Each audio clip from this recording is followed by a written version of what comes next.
So hi guys, welcome back to my YouTube channel. ఈరోజు వచ్చేసరికి topic ఏంటంటే, మన టాలీవుడ్లో కొన్ని మూవీస్ ఉంటాయి. బడ్జెట్ చూసుకున్నట్టయితే గోరంత ఉంటుంది, అలాగే కలెక్షన్లు చూసుకున్నట్టయితే కొండంత ఉంటుంది. అటువంటి మూవీస్ ఏవేవి ఉన్నాయో మన టాలీవుడ్లో ఈరోజు అయితే ఫుల్గా డిస్కస్ చేసుకుందాం. అంతకంటే ముందు మన ఛానల్కి ఎవరైనా కొత్త వాళ్ళు వచ్చినట్టయితే చూసి వదిలేకన్నా లైక్ చేయండి. లైక్ చేయడం వల్ల ఎందుకంటే ఈ వీడియో మరొక 10 మందికి రీచ్ అవుతుంది. అలాగే సబ్స్క్రైబ్ చేసుకుని పక్కనే ఉన్న బెల్ ఐకాన్ అయితే క్లిక్ చేసుకోండి. నా ఛానల్లో ఉన్న ప్రతి కంటెంట్ కూడా మీకు నచ్చినట్టయితే లైక్ చేసి సబ్స్క్రైబ్ చేసుకోండి. విజయానికి కెరీర్ టర్నింగ్ పాయింట్ ఏదైనా ఉన్నదంటే అది అర్జున్ రెడ్డి అనే చెప్పుకోవచ్చు. అర్జున్ రెడ్డి మూవీతో విజయ్ దేవరకొండ అయితే సౌత్ అండ్ నార్త్లో మంచి ఫ్యాన్ ఫాలోయింగ్, మంచి క్రేజ్ని అయితే సంపాదించాడు. ఫ్యాన్స్ అందరూ కూడా ఫుల్ ఖుష్ అయ్యారు ఆ సినిమాతో. అయితే అర్జున్ రెడ్డి మూవీలో విజయ్ అన్న స్లాంగ్ కానీ, ఆ లుక్స్ కానీ నెక్స్ట్ లెవెల్ అసలు డైలాగ్స్ కానీ. సందీప్ రెడ్డి వంగ అయితే ఒక మంచి డైరెక్షన్తో ముందైతే ఆ స్టోరీ శర్వానంద్కి చెప్పారు. అది నచ్చక విజయ్ దేవరకొండతో చేశారు. విజయ్ దేవరకొండతో చేశాక మంచి సక్సెస్ఫుల్ అయితే అయిపోయింది ఆ మూవీ చూసుకున్నట్టయితే. ఆ మూవీ చూసిన తన ఫ్యాన్స్ అయితే విజయం నుంచి నెక్స్ట్ ఏ మూవీ వస్తుందని ఒక ఆందోళనలో ఉన్నారు. అప్పుడు వచ్చింది గీతా గోవిందం మూవీ. అంతే తెలియని వాళ్ళు మన టాలీవుడ్లో కానీ మన తెలుగు స్టేట్లో తెలియని వాళ్ళు ఎవరు ఉండరు. అలాగే మూవీకి పెట్టిన బడ్జెట్ ఎంతో తెలిస్తే మీరు అందరూ ఖచ్చితంగా షాక్ అవ్వాల్సిందే. మీకు ఒక 5 సెకండ్లు టైం ఇస్తాను, మీరు కామెంట్ బాక్స్లో కామెంట్ చేయండి ఎంత. ఎస్, మీరు అన్నదే రైట్. ఈ మూవీకి కేవలం 5 కోట్లు మాత్రమే బడ్జెట్ పెట్టారు. కలెక్షన్లు మాత్రం ఊహించిన రేంజ్లో అయితే వచ్చాయిరా బాబు. ఎంత అంటారా, 132 కోట్లు. విజయ్ దేవరకొండ అన్న కెరీర్లో బాగా వచ్చిన మూవీ, తక్కువ బడ్జెట్తో ఎక్కువ కలెక్షన్ సాధించిన మూవీ ఏదైనా ఉన్నదంటే అది గీతా గోవిందం మూవీ. నెంబర్ 2 ఉప్పెన మూవీ. ఈ మూవీ రిలీజ్ అయిన టైంకి కూడా ఈ మూవీ మీద ఎటువంటి ఎక్స్పెక్టేషన్స్ కానీ హోప్స్ కానీ లేవు. ఎందుకంటే ఒక డైరెక్టర్ కొత్తవాడు, హీరో కూడా కొత్తవాడే, హీరోయిన్ కొత్తదే. కావున ఎటువంటి ఎక్స్పెక్టేషన్స్ కూడా లేవు. ఎక్కడో చిన్న హోప్స్ ఉన్నాయి, ఎందుకంటే తను మెగా ఫ్యామిలీ నుంచి వస్తున్న హీరో. అందువలన మరి యాక్టింగ్ పర్ఫార్మెన్స్ ఎలా ఉంటుంది, ఎలా చేస్తారనే చిన్న హోప్స్ అయితే ఉన్నాయి.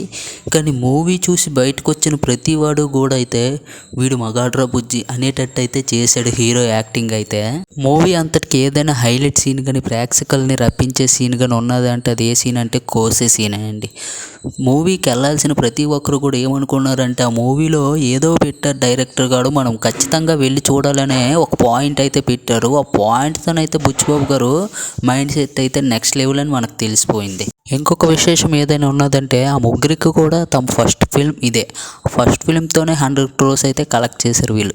ఈ మూవీకి బడ్జెట్ చూసుకున్నట్టయితే 13 కోట్ల నుండి 15 కోట్ల మధ్య పెట్టి ఉంటారు. కలెక్షన్లు చూసుకున్నట్టయితే ఒక 105-110 కోట్ల వరకు అయితే వచ్చాయి.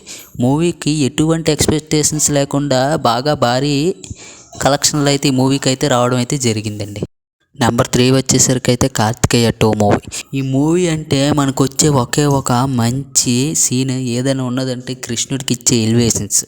ఆ కృష్ణుడికి ఇచ్చే ఎలివేషన్స్ ఇప్పుడు చూసినా లేదా ఒక 10 సంవత్సరాల తర్వాత చూసినా గూస్ బంప్స్ అయితే ఒక రేంజ్లో వస్తాయండి.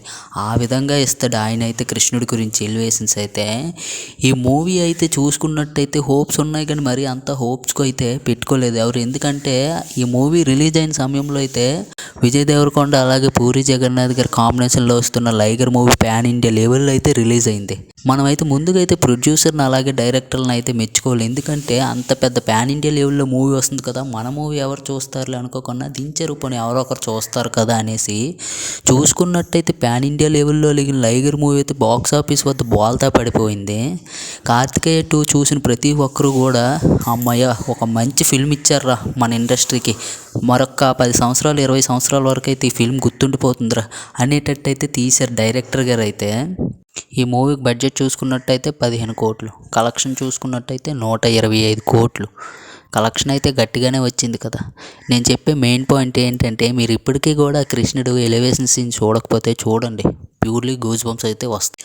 నెంబర్ 4 ఇస్మార్ట్ శంకర్. పూరి జగన్నాథ్ అలాగే హీరో రామ్ డైరెక్షన్లో వచ్చిన ఇస్మార్ట్ శంకర్.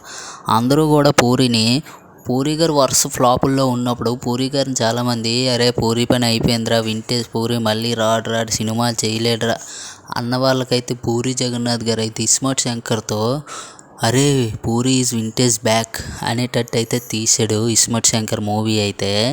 అలాగే హీరో రామ్ గారు కూడా అంతకన్నా మూవీస్ ఉన్నాయి కానీ అంతగా గుర్తింపు లేదు. మామూలుగా తనకు కూడా పెద్ద నచ్చలేదు. ఇస్మత్ శంకర్ మూవీ చూసేస్తాను, అప్ప పూరి గారితో చేసినప్పుడు వస్తుందిరా స్వామి ఆ కిక్ వేరే లెవెల్ అసలు అని ఒక ఇంటర్వ్యూలో కూడా అన్నారు, మీకు తెలిసే ఉంటుంది. అలా ఉంటుంది పూరి గారితో మూవీ చేస్తే. పూరి గారి మూవీస్ హీరోకి క్యారెక్టర్స్ ఎలా ఉంటాయంటే, హీరోకి ఎటువంటి క్యారెక్టర్ పడితే ప్రేక్షకులను ఇంప్రెస్ చేయొచ్చు అనేటువంటి క్యారెక్టర్స్ అయితే పూరికి తెలుసు. ఆ పల్స్ పూరికి తెలుసు. మనం పూరి గారు వింటేజ్ మూవీ చూసుకుంటే ఒక రేంజ్లో ఉంటాయి. రాజమౌళి అంతటి వాడే పూరి మూవీస్ చూసి అయితే భయపడ్డాడు ఒకప్పుడు. మిగతా డైరెక్టర్స్ అంతా పూరి గారికి. మరి పూరి గారి గురించి మీరేమంటారో కింద కామెంట్ బాక్స్లో కామెంట్ చేయండి. అలాగే మూవీకి పెట్టిన బడ్జెట్ చూసుకున్నట్టయితే 20 కోట్లు, కలెక్షన్ చూసుకున్నట్టయితే 80 కోట్లు. ఈ మూవీకి కూడా గట్టిగానే వచ్చింది కలెక్షన్. అలాగే ఈ వీడియో ఎండ్ వరకు చూడండి, లైక్ మాత్రం చేయడం మర్చిపోకండి. అలాగే నెక్స్ట్ ఏ వీడియో చెయ్యాలో కామెంట్ బాక్స్లో కామెంట్ చేయండి. నేను ఆ వీడియో అయితే చేయడానికి ట్రై చేస్తాను. ట్రై చేయడం కాదు, చేస్తాను మీకోసం.